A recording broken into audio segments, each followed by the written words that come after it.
Moin Leute und herzlich willkommen zu einem neuen Video und heute schaue ich mir die 20 gruseligsten Horror-Games, die gemacht wurden, und weil es fällt mir persönlich sehr, sehr schwierig, Horror-Games zu finden, die mir wirklich auf dem Herzen liegen, die ich wirklich zocke. Ja, und es fällt mir sau schwer, irgendwelche Games zu zocken, die mir wirklich ansprechen. Die mich wirklich ansprechen. Und herzlich willkommen zu 20 Scariest Horror Games that made us feel helpless. Ja, also quasi 20 gruseligsten Horror Games, die gemacht worden sind. Und also die uns quasi hilflos machen. Ja, lasst ein Like da. Und für mehr. Und wir switchen. Let's go. Horror games are pretty abundant nowadays, and as you might expect, that means there's quite a few pretty darn good ones. And we put together a list of ones that really deserve your time. Hi folks, it's Falcon, and today on GameRanks, 20 of the scariest horror games you need to play. Starting off at number 20, it's Visage. Whether or not you find okay, Visage war mir auch irgendwie klar. Visage habe ich damals mal gezockt. Ein richtig geiles Horror-Game, interessant mal zu sehen, was da alles ist und so. Sehr creepy, muss ich sagen, auf jeden Fall. Wenn ich nochmal Visage bringen soll, lasst mir gerne ein Like da und einen Kommentar, damit ich auch weiß, ob ihr davon sehen wollt. Nochmal eine Folge. Ja, wie gesagt. Okay, Visage ist Platz 2 der gruseligsten Horror-Games. There's really no rhyme or reason to it. Everyone's just going to have a different reaction to any given game. Kind of baseline opinion on these types of things, but with Visage, opinions are all over the place. There's people who think it's the scariest game of all time. There's people who it just did nothing for them. It's the sort of thing you see for any given horror game. There's always a few outlying opinions out there, but with Visage, there really doesn't seem to be a general consensus. And that's the reason why it's number 20 on this list. For certain individuals, it is terrifying, and for others, it's nothing special. I think the difference of opinion mostly comes down to what chapter you experience first. Into the Dolores chapter first tend to be terrified, and people who do the other chapters tend to not necessarily be quite as scared. This is a game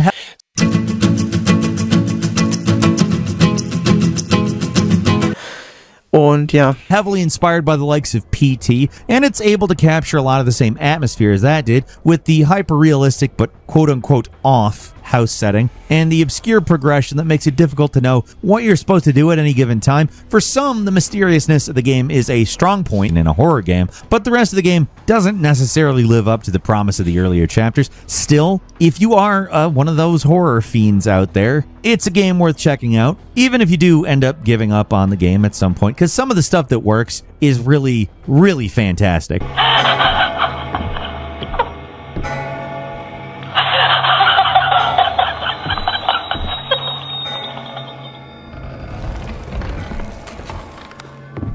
At number 19 is the Dead Space. Alter, gerade ein Flashbang bekommen, alter Junge. Alter.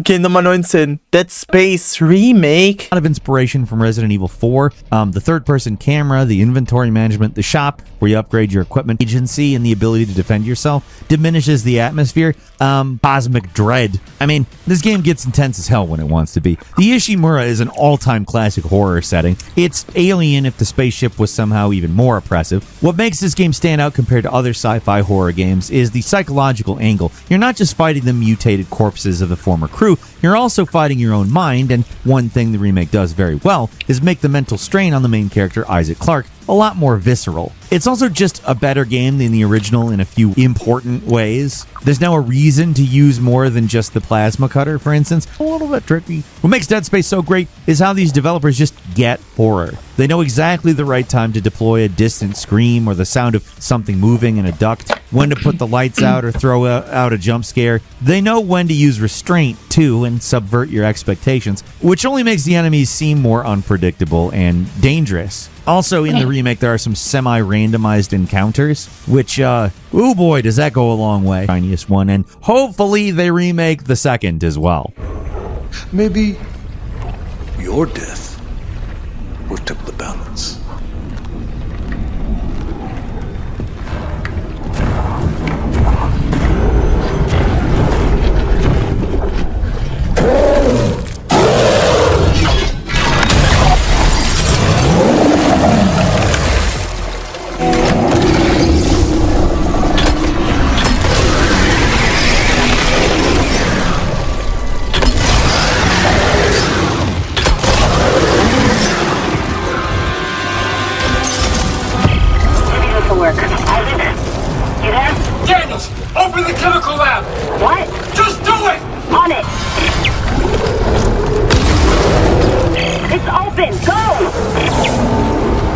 At number 18 is Outlast. The first Outlast game was real lightning in a bottle stuff. It came out at just the right time to make a huge impact. With the rise of games like Amnesia and those Slender Man games, people were itching for a high-quality, helpless horror experience, and Outlast gave it to us in spades. Armed with only a camera, you play as a journalist investigating the mysterious goings-on at Mount Massive Asylum. The opening minutes are full of dread as you slowly make your way inside the seemingly abandoned facility. You have no way to defend yourself, and your only options are to avoid the vicious lunatics wandering the asylum halls and run for dear life if someone catches you. What makes the game even more tense is how unpredictable these guys are. Sometimes you'll just find them hanging around and they don't react to you at all. Sometimes they attack out of nowhere, so there's tension to pretty much everything you do. Outlast might, at some times, rely a little too hard on the gross-out horror and jump scares, but the asylum setting is perfectly realized, and the game is always mixing the scenario up, so it doesn't get stale, honestly. This is another one of those games that does start to lose a bit of its potency later in the game, but not a lot. It's mostly really intense and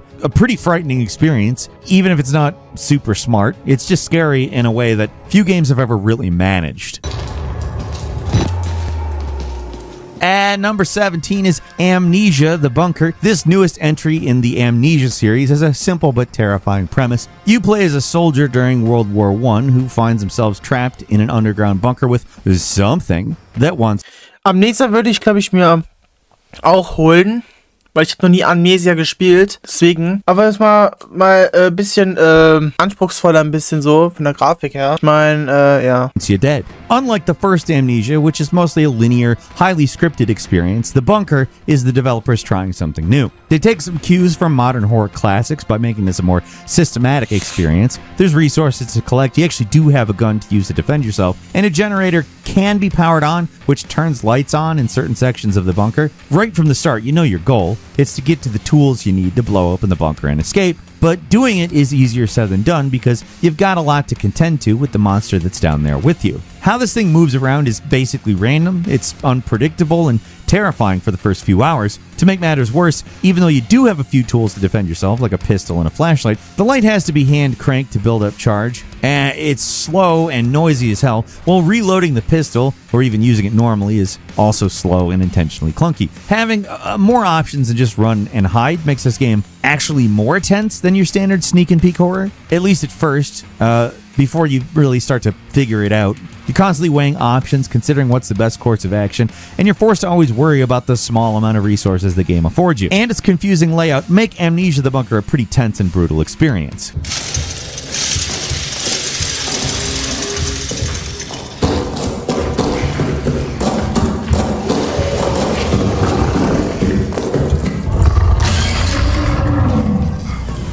At number 16 is Anatomy, a game that proves it doesn't take much to make something horrifying. You don't need jump scares, freaky monsters, or creepy sounds to be scary. Creepy sounds. Anatomy. All you need is a lot of darkness, some unnerving narration, and a few weird pictures on the walls. That's Anatomy, the scariest game that, depending on how you interpret it, isn't really a horror game at all. There's zero jump scares, there's no monsters, there's nothing in the game that can kill you. It's just a 20-minute abstract experience where you wander around a house, pick up a few tapes, listen to some narration, and it just ends. It's as simple as a game can be, yet it manages to be one of the creepiest games ever made. It's a game where your mind fills in the blanks. Every step you're just waiting for something to jump out at you from the darkness, or some kind of loud noise to interrupt the nearly dead silence, and it never comes, but it doesn't ever happen. It just leaves you really uneasy by the end of it. There's going to be people who play this and shrug their shoulders and wonder what the big deal is, but if you let yourself get immersed in it, it's one of the most frightening games of all time, and they pulled it off without a single real scare.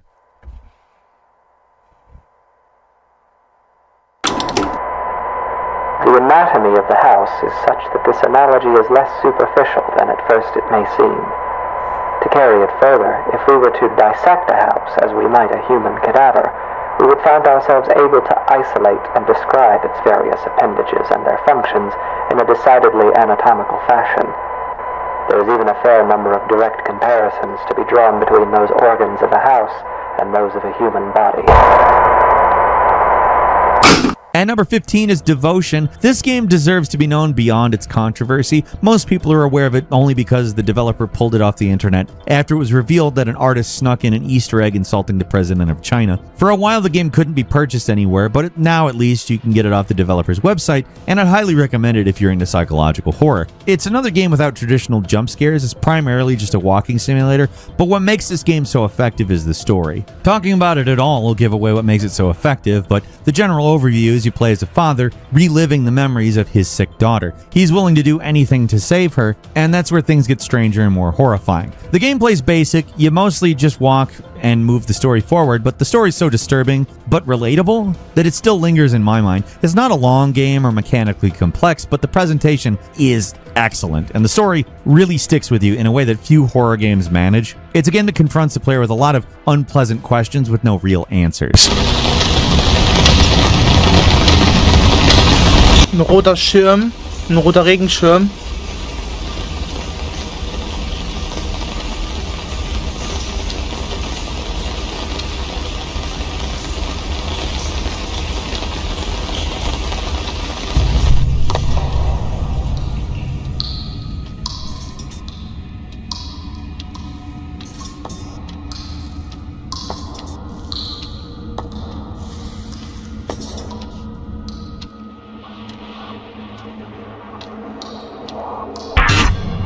And number 14 is Signalis. This modern day... What the hell?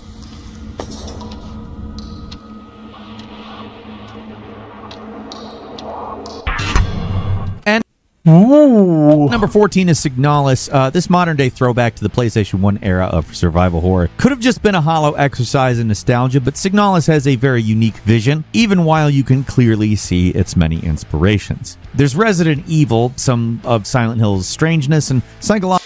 Das kann ich mir nicht geben, Digga. From Tango Gameworks is a little rough around the edges, but it makes up for it by being scary as hell. The game looks like a Resident Evil 4 knockoff, but your player character is way weaker. Ammo's scarce, aiming is slow and difficult, and even the most basic enemies can mess you up if you're not careful. It's tough and very disorienting. It's like Silent Hill with an over-the-top grindhouse aesthetic where everything wants to kill you, and it's all very aggressive about it. The game literally starts with you hanging from a meat hook in a Chainsaw Man's murder basement, and when you try to escape, saw-like traps trigger. There are more than one nearly unkillable enemies that you have to sneak around, and bosses that can kill you instantly. It can be overwhelming at times, but overall, it's pretty satisfying, even if the sequel is in most respects a better game. The first game is scarier, and that's what matters most here.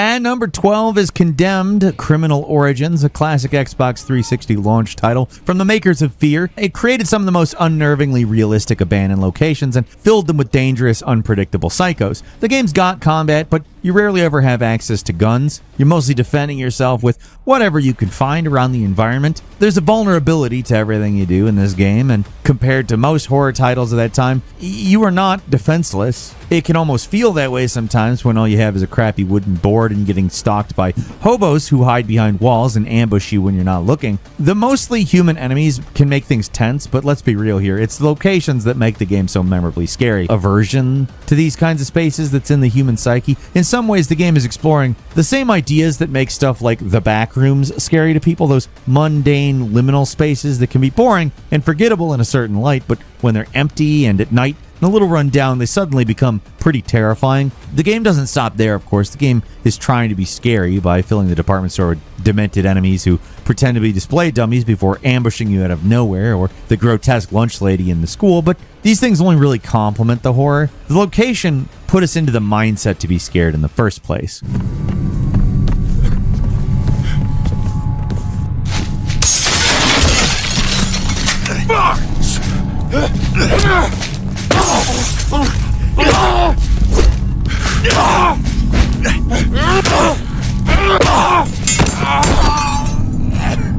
At number 11 is Resident Evil 7. This was the refresh the series needed, a new perspective and a renewed focus on horror. Depending on who you ask, this may be the scariest game in the series. Even if it's not necessarily the scariest entry, it's up there. Moving away from the increasingly over-the-top action of the previous games, 7 brings the action back to a creepy old mansion, but this time instead of zombies, you gotta contend with the maniacal Baker family. Every single one of these psychos is an absolute standout. They're like if you combine the Sawyers from the Texas Chainsaw Massacre with the Deadites from Evil Dead. They're sadistic, they're seemingly unkillable freaks who make the opening few hours almost unbearably tense as you're forced to play cat and mouse, with a moment where the main guy, Ethan, just goes, okay, fine, after finding a gun. After immediately getting his hand cut off, it's deadpan comedy gold. The game manages to have that Resident Evil absurdity, but instead of playing as a Special Forces badass, you're just a normal dude-ish. It changes the dynamic entirely, though, and it's great. It's a scary game normally, but in VR, it's a whole new experience. It's okay. It's okay, it's me. I know you didn't mean to hurt me. You shouldn't have done that! It fucking hurts! Ah!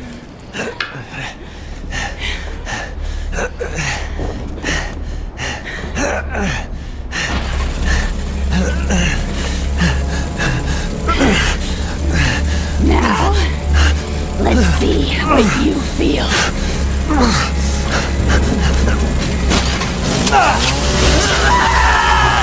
And number 10 is Darkwood. So much about what makes horror effective is uncertainty. When you know how something works, it immediately becomes less scary. It's a common problem for horror games. How to make them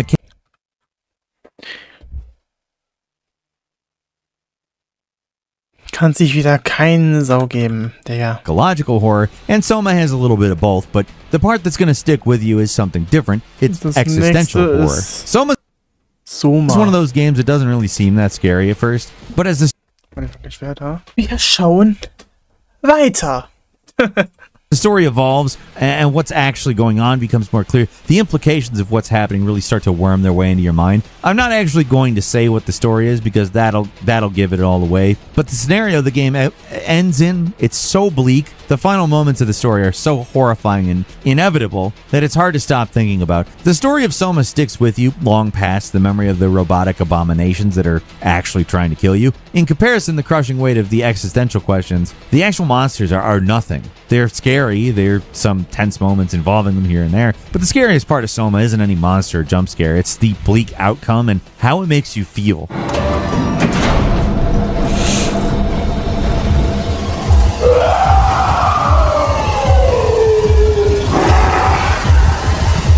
At number 8 is Cry of Fear. This impressive Cry of Fear, also. Half-Life mod manages to do a lot with very little. There's nothing about it that really stands out. It's a game heavily inspired by Silent Hill, but the creepy, decrepit environments, the overwhelming darkness of everywhere you go, and the rare resources you get to defend yourself make it one of the most tense games I've ever played. For something that's completely free, it is really impressive. And in this case, the lo-fi visuals actually add to the experience, making everything more obscure and uncanny in a way that Cry of Fear. So, ich dachte... Ach, egal. a more realistic modern game just wouldn't be. And you can play it for free on Steam right now. It still works just fine, even though it's pretty old at this point. It's got all the survival horror staples like limited inventory. You even have to save at specific points, and that Aber ich finde, Cry of Fear geht eigentlich adds voll. attention. It's a surprisingly well-made game with some impressively freakish monsters, considering it's completely free. Cry of Fear is more fully featured and scary than a lot of full-priced horror games I've played.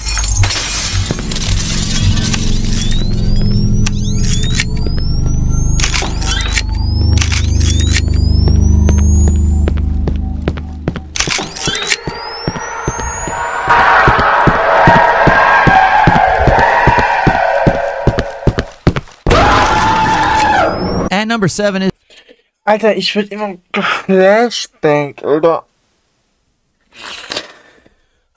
Resident Evil Remake. People complain about how quickly they remake games now, but look at this game. It came out 6 years after the original Resident Evil, and it's night and day. The difference between the two games is mind-blowing. The remake is so much more creepy, more atmospheric, and obviously more detailed than the PlayStation 1 original. It all comes down to how fast technology was advancing back then. Things were changing and evolving on a month-by-month basis, very different to the way things are now, where huge graphical jumps take a pretty long time. The thing about the original Resident Evil Remake is it's not just a simple beautiful graphical overhaul. It completely reinvented the original game and transformed it into one of the scariest games in the entire series. Zombies are actually dangerous because killing them isn't enough. If you don't burn the bodies, they'll eventually rise again as the significantly more dangerous Crimson Heads. They do this at any time, so you just be walking around and suddenly a zombie will spring to life and mess you up. They also introduced an entirely new enemy, the grotesque Lisa Trevor, a mutated hunchback wearing stitched together human faces to hide its appearance. The game is already scary, and then they throw souped up zombies and an unkillable stalker, and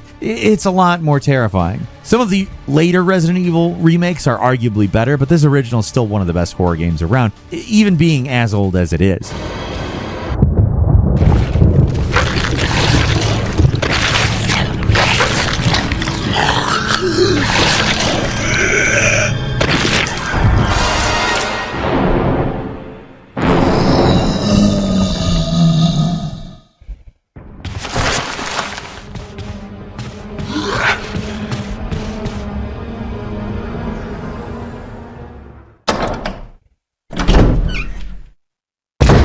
And number 6 is Silent Hill 2. What can I really say about Silent Hill 2 that hasn't already been said? It's an all-time classic, one of the best horror games of all time. If you haven't played it, then stop everything and play it. The best way to play it is to buy the GOG version and apply the Enhanced Edition patch, which fixes most of the problems the PC version has, and you get the original, and in my Kann sich wieder keiner geben, Digga. Okay. stories. But what Fatal Frame games have in spades is scares. The first 3 Fatal Frames are scare factories designed so that you're always on edge. The main gimmick is the Camera Obscura, a special camera designed for fighting ghosts. And it's a good thing you have it because ghosts in Fatal Frame are unpredictable. They can appear almost anywhere, and you know, viscerally unpleasant horror games of all time. A big part of what makes it so effective is the protagonist, Heather Mason. She's not a stoic dude like Harry or James from the first game. She seems more aware of what's Kommt ja jetzt nur noch Kacke. Kommt jetzt nur beschissene Games, Digga. after cutting their teeth on the Penumbra Amnesia The Dark Descent. series, which could have easily earned a spot on this list. Now, with high expectations, may leave you a bit disappointed because it's still really just an indie game that got big, but it can't be understated just how important and influential this game is. It's not that they invented modern horror, because most of the mechanics of Amnesia are in different games, including their own Penumbra games, but they did pack them together in a way that made for a very thrilling and terrifying experience. In Amnesia, you play as a dude with, amnesia. You don't know why you're here or what's going on. You got to find your way out of this creepy mansion without letting the monsters get you. You got no means to defend yourself. All you have is a lantern, matches to light torches, and laudanum to restore your health, and that's it. That's all. That ain't a lot, but the game builds tension for a real long time, building up until slowly deploying the monster, and what happens is almost unbearably tense. Later, when you get to areas where monsters patrol, it's even worse. You can hide in the darkness, but staying in the dark too long damages your sanity, which is already dangerously frayed. Even looking at the monsters drains sanity, so you're encouraged never to even look at them, making them even more vague, mysterious, and threatening, because at least when it first came out, you couldn't even tell what they were actually supposed to look like. It's a game that's less scary as you understand how it works mechanically, but until you do, it's pretty nerve-wracking.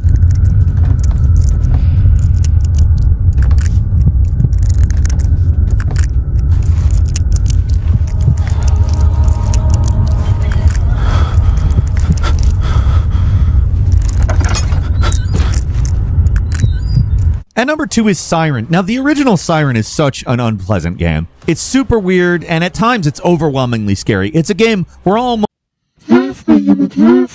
controls the randomly changing timeline, not even the protagonist. Instead of having main character, Siren kind of pinballs around between multiple player characters. It's like it's designed to be as alienating and off-putting as possible. The gameplay is really unforgiving too. It's just a brutal game all around. Now take that, all of it, and mix in some grotesque and bizarre enemies, some of the most of all time, with the Shibito, the kill-crazy townsfolk of this cursed village, who go about their daily lives and seem to have a will of their own before they notice someone who's not like them and see red. The thing I remember most about Siren is how oppressive the entire experience is. It's just so dark and the character mostly completely defenseless. The only ability to help you survive is sight jacking, where you can see through the eyes of anyone nearby, including the enemies hunting you. It sounds very powerful, but it's actually pretty difficult to get any kind of real spatial awareness in this cramped village, so often you feel like you're running blind, even when you know there are monsters patrolling nearby. It's a game that it's not going out of its way to be absolutely horrifying, it just is. There aren't a lot of jump scares or set-piece moments. It's a game that's carried by a deeply unsettling atmosphere. The droning music and the disorienting mission design, sometimes it can be a little too obscure for its own good, especially with some of the secondary missions, but it is a one-of-a-kind horror game. It's not just one of the scariest games on the PS2, it's easily one of the scariest games of all time.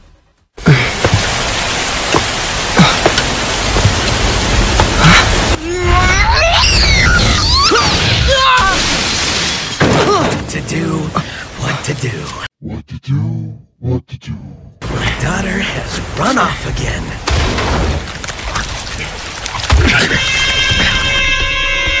And at number 1, it's Alien Isolation. It just doesn't get... Alien Isolation ist Platz 1? Wie? Alien Isolation ist Platz 1? Bruder, was laber ich da? Junge. Oh mein Gott, Alien Isolation ist Platz 1. Weiter mit dem Video. Much scarier than this. By all accounts, it shouldn't work. I mean, even when this game came out, the Xenomorph was pretty old hat. It was just another cannon fodder enemy that you blew away by the dozens in every previous Alien game, so how are they going to make this one scary? Turns out, you don't really have to do anything special to make a monster scary, just make it smart, unkillable, and have it constantly stalk you in one of the most oppressive environments of all time. They really take their time before going all in on the alien. The game builds the thing up for hours before finally deploying it on you, and it is as intimidating as advertised. The impressive thing about the alien is that, unlike many other games, it still manages to be freaky as hell, even after the alien has killed you dozens of times, down to how difficult this can be to predict, and how unexpectedly it can kill you. What's even crazier is that the alien isn't even the only scary thing through the game. The Worker Joe robots and their dead beady eyes and monotone voices, they're terrifying all there on their own, and they're nearly as dangerous as the alien. The fact you sometimes have to deal with both of these at the same time is almost overwhelmingly scary. You rarely see a game as experimental but also high fidelity as this one.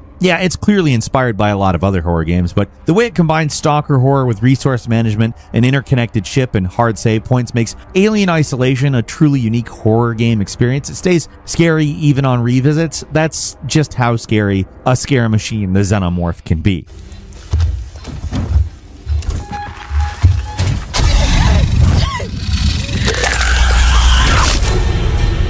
I do have a bonus for you. It's PT. It's an instant classic. It's one of the scariest game-related things ever, but you can't play it. Not the original version, at least. That's been pulled from all storefronts. If you want to play it, you need an account that downloaded it in the past and has it on system storage, and that's it. I mean, there's fan remakes online, but they don't quite match up with the original. It's a teaser. It's fairly simple, but it was a standout horror thing that ended up inspiring a whole new wave of horror. So many modern horror games still owe it all to PT, including Resident Evil 7 and 8. I mean, they're not quite that and aren't really trying to be that, but you can definitely tell what effect PT had on everyone just by looking at those games. So many games owe so much to PT, and it's a thing most people will never play, even if they want to. And that's all for today. Leave us a comment, let us know what you think. Ja, kann euch nur eins sagen. Es waren nicht viele, die mich angesprochen haben. PT würde ich auf jeden Fall machen. Visage. Maybe, vielleicht. Resident Evil 7. 8 wird, glaube ich, nicht kommen. Ja, es lässt sich mal zeigen, ne? Auf jeden Fall. Vielen Dank fürs Vorbeischauen. Falls ihr noch mehr davon sehen wollt, lasst mir einen Kommentar da. Ja. Und abonniert meinen Kanal. Ja, und wir sehen uns im nächsten Video. Haut rein. Ciao, ciao.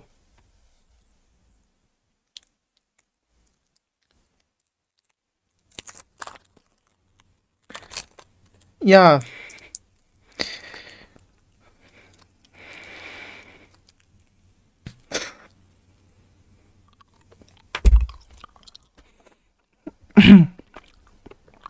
Ciao.